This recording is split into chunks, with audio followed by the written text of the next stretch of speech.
Ate, bakit ka malungkot? Kasi nagkikrave ako sa foods Gusto ko ng masarap na foods. Ganun ba? Wait lang, ate,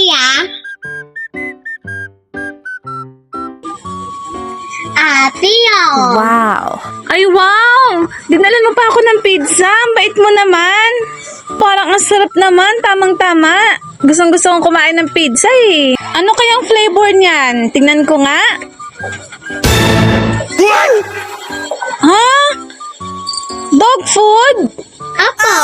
Bakit dog food? Hindi naman ako aso Narinig ko sa si ate nag-aaway kayo ng asawa mo kagabi. Sabi niya, kahol ka ng kahol. Ha? Ano ba yan? Sige te, kainin mo na, tumahol ka na din.